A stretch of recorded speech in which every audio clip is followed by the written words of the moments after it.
All right, Monday Night Football. Mullins and the 49ers laying 3.5 and 45 at home against the Giants. Big one for the Giants when you're talking number one overall pick. And if another stinker, maybe Eli goes to the bench. Mullins was terrific in the win against the Raiders, so Shanahan goes right back to him. The Niners is a favorite, horrible numbers ATS. And here we go with the Giants, another team off the bye. Maybe Lalletta would have been the quarterback if he didn't get arrested.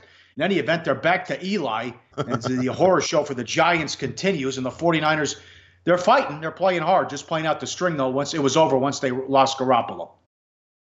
So when you look at the stats for these two teams, you can understand why both of them have taken a fair bit of support in the betting markets. You know, the Giants take money every week, not this week, but they have taken a lot of money. Giants have only been outgained by 0.1 yards per play this season. San Fran has outgained their opponents by 0.1 yards per play this season. Just, that's Patriots territory. Okay? This is mediocre territory, not dismal territory. New England, of course, always undervalued because their yards per play isn't as good, perhaps, as some of the elite teams. But when you talk about minus 0.1 yards per play, plus 0.1 yards per play, that's mediocre. That's not dismal. You look at it against the run, Giants giving up 4.5 yards to carry. 49ers 4.0. Those aren't bad numbers. Mediocre against the run. You look at the numbers against the pass or not. Neither team is allowing opposing QBs to have a QB rating of 100 against them. Giants at 93.3, Niners at 98.8. Again, not great, but not what we expect from the absolute bottom feeders. The absolute bottom feeder stuff, well, for San Fran, they're minus 15 in turnovers. That's absolute bottom feeder stuff. For the Giants, they played a brutal schedule. Opposing teams, 544 winning percentage for the G-Men, and the G-Men have been consistently unable to win close games. They put up the stats, they haven't put up the results. So from a stat standpoint, this line's probably right or pretty close, but from a momentum standpoint, Pauly, these two teams in very different places coming in to Monday Night Football. They're just 1-12 ATS the last 5 years. The only cover was with Garoppolo. And now, I kind of see this will rally around the new quarterback. Will that happen again with Mullins? Does he get exposed tonight? And maybe it isn't the defense to do it. The Raiders stink.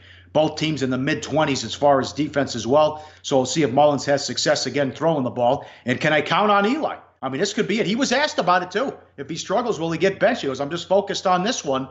The shame on the Giants organization and the fans. He should have been benched a long time ago, especially last year, to get the kids in there and see what they can do as he's getting up there in age, and he has just been horrible. Alex Smith thinks he's Charlie checked down.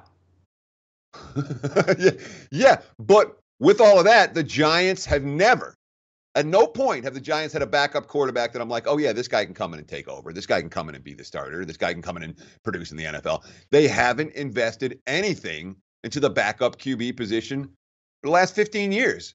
And that's how you end up with a bunch. They were supposed to play Webb last. Never put him out there. At no point in his college or NFL career have I looked at Davis Webb and been like, oh, this guy's going to be an NFL starter. Yeah, he's going to make a difference. The Giants haven't invested resources in backup quarterback. Okay, they made one draft choice or a couple of draft choices, but, Eli's who they got, and here's the quotes from Eli. I think there's urgency to get things going for sure.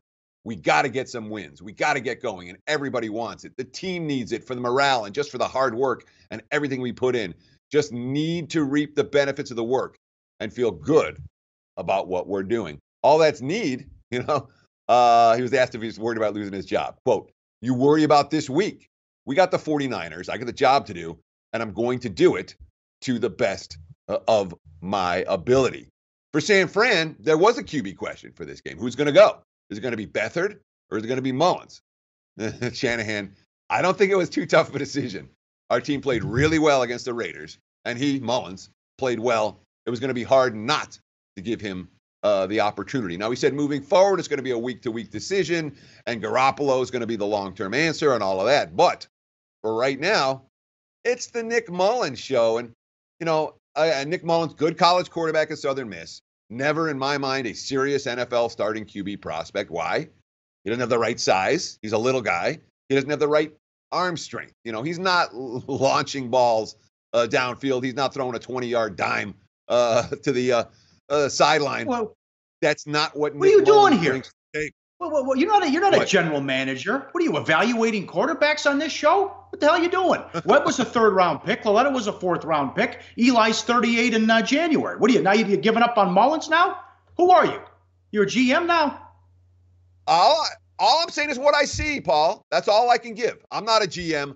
I look at Nick Mullins. I don't see an NFL starting QB for the long term. I look at Davis Webb. It's a similar story. Maybe you've seen something different, but I watch a lot of college football. I watch a lot of preseason NFLs. I have the opportunity to watch these guys play. And when you watch them, they pass the eye test or they don't. Mullins is okay. I'm not a GM. He's okay. He might do fine tonight. But what I'm saying, is this San Fran's guy? No, he's not their guy. Jimmy G's their guy. Is Davis Webb going to be the Giants guy? No. They're going to draft somebody else or trade for somebody else, and he'll be their quarterback next year after Eli's gone. Well, Webb is gone, but maybe Webb can't play with the Jets. But in any event, maybe it's like Hackenberg because he stinks so bad they didn't put him in there. But at any point, you got to stop with this Eli Manning business, especially if you go 2-14 every year. Like the show? Help us keep the lights on. Please make sure to comment, share, and subscribe to all the Sportsbook Review videos. Thanks so much. Best of luck. Enjoy the game.